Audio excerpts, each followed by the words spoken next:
Solomon Wilcots, and right now we're joined by a very special guest, NFL Network and NFL Media Draft Analyst Bucky Brooks joins us on the show. Bucky, how you doing today? Man, I'm good, Solly. How's everything? Hey, it's going great. Hey, listen, we got to talk about what we saw from the Cincinnati Bengals in the 2022 draft. What was the major takeaway for you? You get to watch a lot of the players on tape. You get to have a broader view of all 32 teams and what they intend to do going into the draft. What was your takeaway from what you saw from the Cincinnati Bengals? You know, when you're looking at the Bengals and their draft, what you have to do is you got to put all of the pieces of the puzzle together, including the offseason. The Bengals were close to winning the Super Bowl this season, fell short, but what they did is they immediately attacked the needs. And what you want to do from a team building standpoint, you can take care of it in free agency and also in the draft. So in free agency, what you saw them do is they want to make sure that they build a fortress in front of the king, and the king is Joe Burrow. So you saw the offseason moves where they made sure that they upgraded the offensive line. And what that allows you to do is now you go into the draft with a clear mind. You can take the best player available. You heard Duke Tobin talk about this is a team where they felt like they didn't have immediate starters needs, but they wanted to up the level of competition, increase the talent in the depth pool, and let's see how it plays out. So I felt like when you look at their draft, they certainly addressed those things. Yeah, take a look at the first round pick, 31st overall. You kind of have to let the board come to you a little bit there. And they take Daxton Hill with the 31st overall pick. What do you have on Daxton? Why do you feel maybe he was the right pick for the Bengals?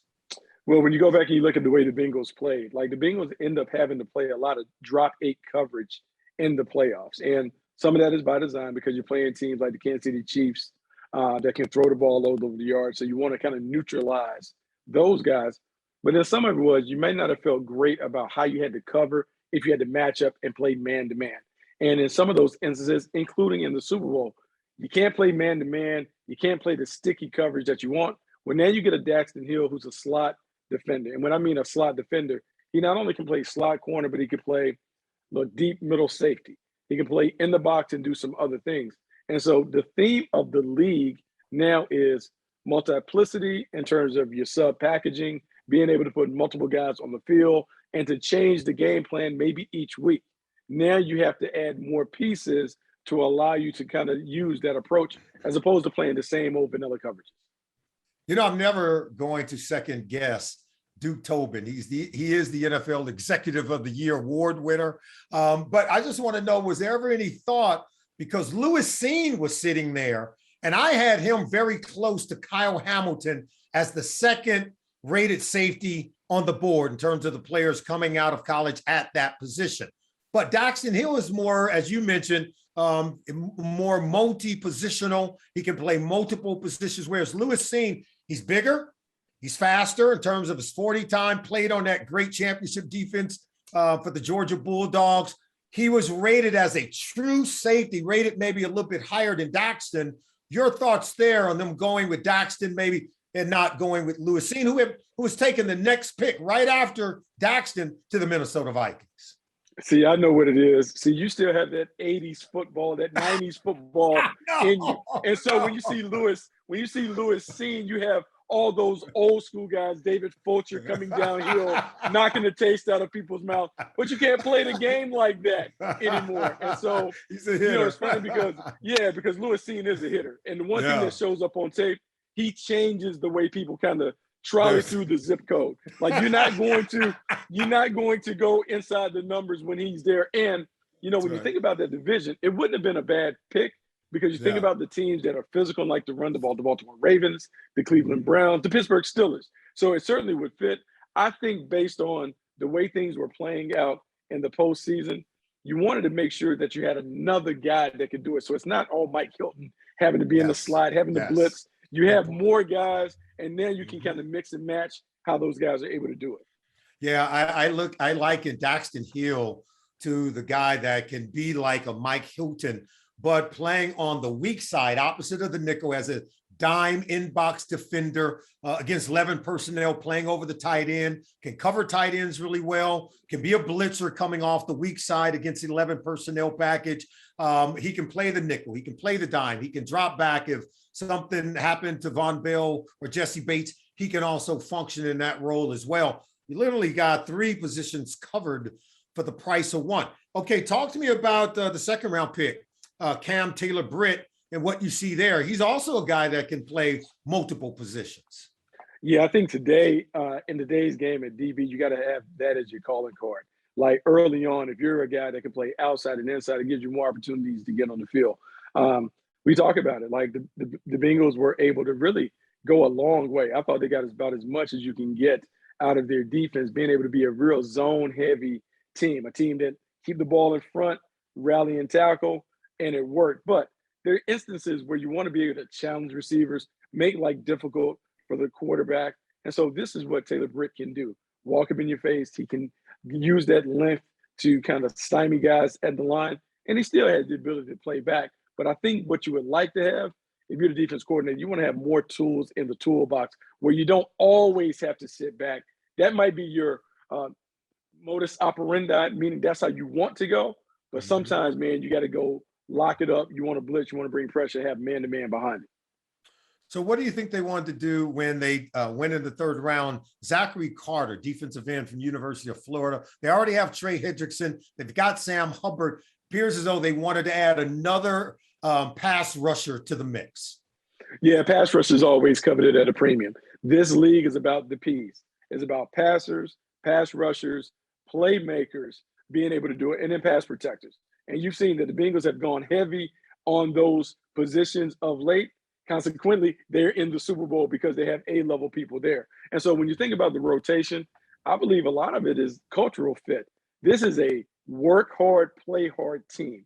And now you can feel that when I watch Trey Hendrickson and Sam Hubbard play, it is all energy, effort. Yes, they're skilled, but the thing that pops for me, these guys play hard. And so Carter's another guy, he plays hard. He's an all-day sucker. He's going to give you a good day's work. He's going to be able to rush the passer. And remember, man, you have to have more than just 2 guys. You got to be able to hit them in waves. Guys are throwing the ball 35, 40 times.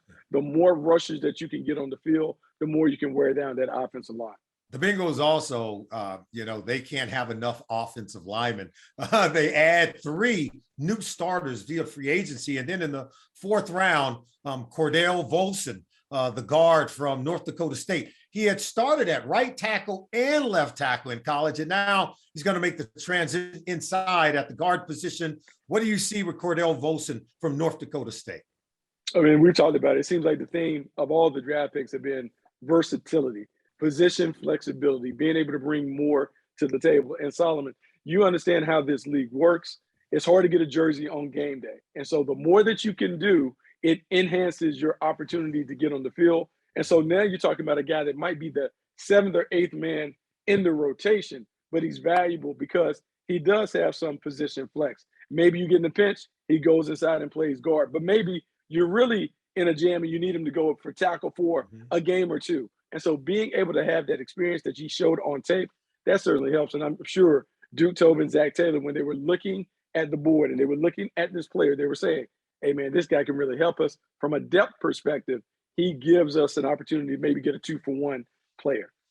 Tyson Anderson, the safety from Toledo, different body type than maybe some of the guys that they have. He's a bigger safety at 6'2", 200 plus pounds, but the guy's fast, just like the other guys they drafted. All 3 defensive backs for the Cincinnati Bengals drafted in the 2022 draft run 4.3 in the 40 at the scouting combine. And Tyson Anderson is a big nickel type guy that if they want to take the linebackers off the field and they want to defend against the pass, they can have 7 guys back there. Your 4 down linemen, and then a big nickel, a safety playing linebacker, then your other 6 defensive backs. There's also a possibility there. So what can you tell us about Tyson Anderson? I mean, you hit the nail on the head. Like Solomon, we're talking about being able to be creative in your nickel, dime, and quarter packages. Being able to put 7 DBs on the field at times to blanket some of the guys. Because remember, when you're building your team to win the division. And the one thing that we know, I looked up and saw what Baltimore did in the draft, and they added 2 tight ends so they can go 12 and 13 personnel. Well, now what you want is some size to deal with them in the running game while still having the athleticism to cover them in the passing game. Same thing with the Pittsburgh Steelers, the Cleveland Browns. You know how those teams like to get down. But one underrated part of the speed that you're talking about, the kicking game. So many of these games are decided by 7 points or fewer. You need to be able to have guys that can run down the field and make plays in the critical third phase of the game. So being able to put another special teams demon with fast guys. And that speed is felt, punt, kickoff coverage, being able to hold guys down, not give up that hidden yardage. It is valuable. This was the pick to make sure that you fortify the special teams units as well. And lastly, Bucky, we'll let you go on this one. I look at this draft class for the Cincinnati Bengals as not one that's going to make a big splash. You're not going to look back on this draft class and says, oh, it changed the organization. So how does drafting versatile players who are not expected to be starters day one, but to really add to the depth of a football team, how does that go into making a team better for the upcoming season? It's interesting because I heard Zach Taylor talking. He talked early in the year, shortly after the Super Bowl. He was talking about, like you have to have patience when it comes to developing your young players. So if we go back to yesteryear, the way guys used to play, unless you were a top pick, you weren't kind of grandfathered into the league as a starter. You had to earn your role. And the way that you earned your role is, hey, I'm a situational backup.